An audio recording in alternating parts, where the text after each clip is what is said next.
මේක තමයි ඊජිප්තුවේ දැන් ඉතුරු වෙලා තියෙන වැඩපොළවල් කීපයෙන් එකක සිමෙන්ති ටයිල් අතින් හදන විදිහ. මේ කලාව 1800 ගණන් වල ඉඳන් පැවත එන එකක්. ඒ කාලේ සිමෙන්ති කියන්නේ ගොඩනැගිලි හදන්න පාවිච්චි කරපු ලාභ වගේම පහසු ක්‍රමයක්. හැබැයි සයිඩ් හුසේන්ට නම් මේක නිකම්ම වැඩක් නෙවෙයි, මේක ලොකු කලාවක්. වෙනත් විවිධ ටයිල් වර්ග වෙළඳපොළට ආපු නිසා එයාගේ බිස්නස් එකට තර්ජනයක් වුණත් එයා තමන්ගේ රස්සාව අතෑරියේ නැහැ. අපි කයිරෝ වලට ගියා එයාගේ මේ වැඩපොළ තාමත් කොහමද පවතින්නේ කියලා බලන්න.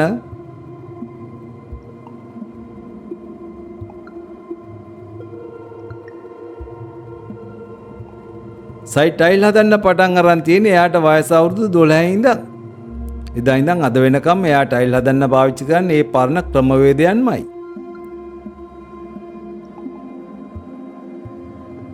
එයා ඉස්සෙල්ලම කරන්නේ සුදු සිමෙන්ති පෙනේරයකින් හලා ගන්න එක. ඒක හොඳට හීනි කුඩු වුණාට පස්සේ හරිම වර්ණය ගන්න ඒකට ඩයි කලවම් කරනවා.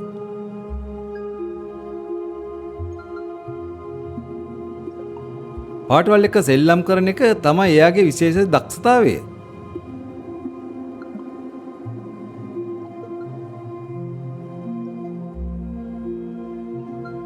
ඊට පස්සේ එයා ඒකට වතුර දානවා.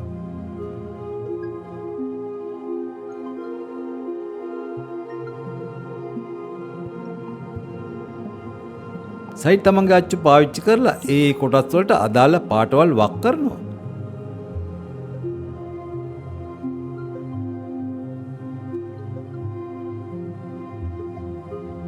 මේ අච්චු එයා ගාව අවුරුදු 35කට වඩා වැඩි කාලයක් තිස්සේ තියෙනවා.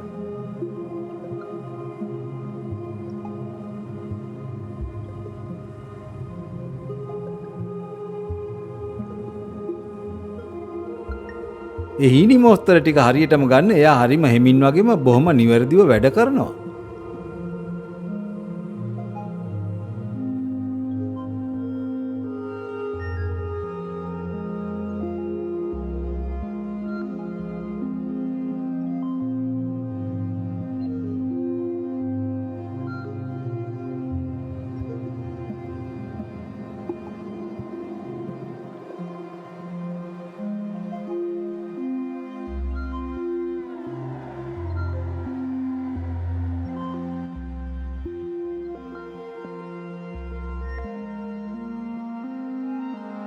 සමහර මොස්තර සයිඩ් අඳින්නේ කිසිම අච්චුවක් නැතුව අතින්මයි. ඊට පස්සේ එයා ඒ අච්චුවට වැලි සිමෙන්ති සහ උණුගල් මිශ්‍රණයක් දානවා. මොස්තර ඒ විදිහටම රැඳිලා තියෙන්න නම් මේක අනිවාර්යයෙන්ම කරන්න ඕන පියවරක්.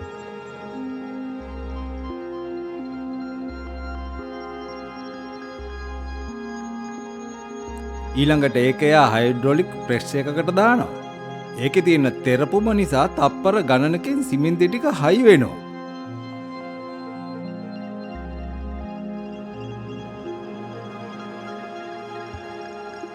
සයිඩ් මේ කලාව ඉගෙන ගත්තේ එයාගේ තාත්තගෙන්.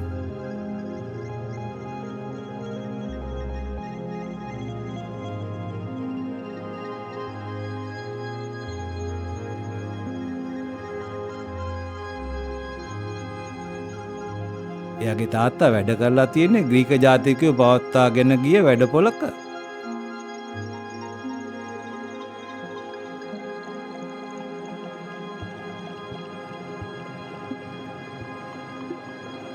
සිමෙන්ති ටයිල් වලට යුරෝපයේ අනෙක් පැති වලින් ලොකු ඉතිහාසයක් තියෙනවා.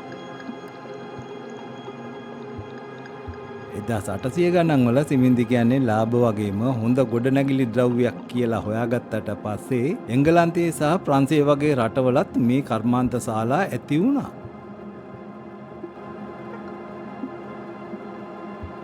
පළවෙනි ලෝක යුද්ධයෙන් පස්සේ බෙල්ජියමේ මේ කර්මාන්තය ගොඩාක් දියුණු වුණා. මොකද ඒ කාලේ රට නැවත ගොඩ ගන්න සිමෙන්ති ටයිල් කියන්නේ ලාභදායී විකල්පයක් වුණ නිසා.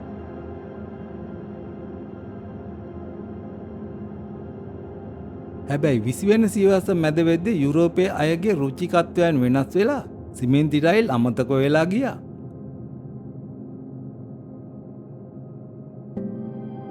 සයිට් කියන විදිහට 1990 ගණන් වල ඊජිප්තුවේ සෙරමික් සහ මාබල් ටයිල් ජනප්‍රිය වුණාම එයාගේ බිස්නස් එකත් හොඳටම වැටුණා. එයා කියන්නේ එදා ඉඳන් අමුද්‍රව්‍ය වල මිල වැඩිවීම සහ වැඩේ තියෙන වෙහෙසකර බව නිසා ගොඩක් අය මේ රස්සාව අතෑරලා ගියා කියලා. සයිඩ් මේ රස්සාව බේරගත්තේ අඩුවට දෙන්න පුළුවන් අලුත් මෝස්තර හඳුන්වලා දීලා. දැන් ඉතිරි වෙලා ඉන්න ටයිල් හදන සුරු පිරිස අතරට එයා සහ එයාගේ ගෝලියෝ දෙන්නත් අයිති වෙනවා. මේ කණ්ඩායමට දවසකට ටයිල් 150ක් විතර හදන්න පුළුවන්. කයිරෝ වල ඉන්න අයට මෙයාලා ටයිල් වර්ග මීටරයක් ඊජිප්තු පවුම් 500කට විකුණනවා. ඒ කියන්නේ ඩොලර් 30ක් විතර. සයිඩ් මේ සම්ප්‍රදායික ක්‍රමේ පවත්වාගෙන යන්න අවුරුදු 40ක ඉඳන් තරුණ අයට නොමිලේ මේක උගන්වනවා. හැබැයි එයා කියන්නේ ඕනෑම කෙනෙක්ට මේකේ ප්‍රවීණෙක් වෙන්න නම් බෑ කියලා. හැබැයි සයිට් එක තියෙන ලොකුම උවමනාව තමයි කොහොම හරි මේ කලාව ඉදිරියටත් පවත්වාගෙන යන එක. එනම්